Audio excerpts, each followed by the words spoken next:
October മാസം ജപമാല മാസത്തിലൂടെ കടന്നുപോവാണ്. 1917 May 13 മുതൽ ഒക്ടോബർ 13 വരെ പോർച്ചുഗലിലെ ഫാത്തിമയിൽ പരിശുദ്ധ ദൈവമാതാവ് ലൂസി ജസീന്ത ഫ്രാൻസിസ്കോ എന്നീ മക്കൾക്ക് പ്രത്യക്ഷപ്പെട്ടതിന്റെ അർത്ഥത്തിലാണ് ഒക്ടോബർ മാസം ജപമാല മാസമായി പ്രഖ്യാപിക്കുക. എത്രമാത്രം ജപമാലകൾ ചൊല്ലാമോ അത്രയേറെ മാതാവിന്റെ അത്ഭുതങ്ങൾ നമുക്ക് ലഭ്യമാകുന്നു. അച്ഛൻ പ്രിസൺ മിനിസ്ട്രി ഇന്ത്യയിൽ പ്രവർത്തിക്കുമ്പോൾ തിഹാർ ജയിലിലെ തടവുപുള്ളികളെ കാണാൻ എല്ലാ ദിവസവും പോകും. അവരൊറ്റ കാര്യം മാത്രമാണ് എന്റെ കയ്യിൽ നിന്ന് ആവശ്യപ്പെട്ടുള്ളൂ: ജപമാല. ഞാൻ കുറേയേറെ ജപമാലകളുമായിട്ടാണ് അവരെ കാണാൻ പോവുക. എനിക്കറിയാം ഏത് മതത്തിൽപ്പെട്ടവരായാലും അവരെന്നോടത് ചോദിക്കും. അപ്പൊ ഞാനൊരു ഹിന്ദുവായ ഒരു വ്യക്തി എന്നോട് ജപമാല ചോദിച്ചപ്പോൾ ഞാൻ പറഞ്ഞു, നീ ജപമാല ചൊല്ലാറുണ്ടോ? നിനക്കറിയാവോ? അദ്ദേഹം പറഞ്ഞു, എനിക്കറിയാം, ക്രൈസ്തവർക്ക് ഏറ്റവും കൂടുതൽ അനുഗ്രഹങ്ങൾ ലഭിക്കുന്ന ഒരു പ്രാർത്ഥന ജപമാലയാണ്. ഞാനത് പഠിച്ചു. എനിക്കത് ചൊല്ലണം. മാതാവിന്റെ അനുഗ്രഹം എനിക്ക് ലഭിക്കണം. എനിക്ക് ഒത്തിരിയേറെ സന്തോഷമായി.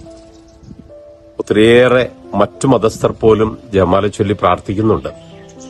വിശുദ്ധ ലൂയിസ് പുണ്യവാൻ പറയുന്നത്, എല്ലാ ദിവസവും ജപമാല ചൊല്ലി പ്രാർത്ഥിക്കുന്ന കുടുംബങ്ങളിൽ നിന്ന് ആരും ഒരിക്കലും വഴി തെറ്റിപ്പോവുകയില്ല എന്നുള്ള സത്യം ഞാൻ എന്റെ രക്തം കൊണ്ട് എഴുതി ഒപ്പിട്ട് തരാമെന്ന്. അത്രമാത്രം വലിയ ശക്തിയാണ് ജപമാലയ്ക്കുള്ളത്. നമ്മുടെയൊക്കെ കുടുംബങ്ങളില് ഈ ജപമാല മുടക്കം വരുത്തരുത്.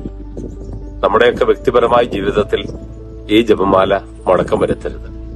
ഒരു വീട്ടിലേക്ക് അച്ഛൻ കയറി ചെല്ലുമ്പോൾ അന്ന് രാത്രി ഏകദേശം 9 മണി വരെ വിശേഷങ്ങൾ പറഞ്ഞിരുന്നപ്പോ കൃത്യം 9 മണിയായപ്പോ ആ വീട്ടിലെ കുടുംബനാഥ എന്നോട് പറഞ്ഞ, അച്ഛാ, sorry, this is our prayer time.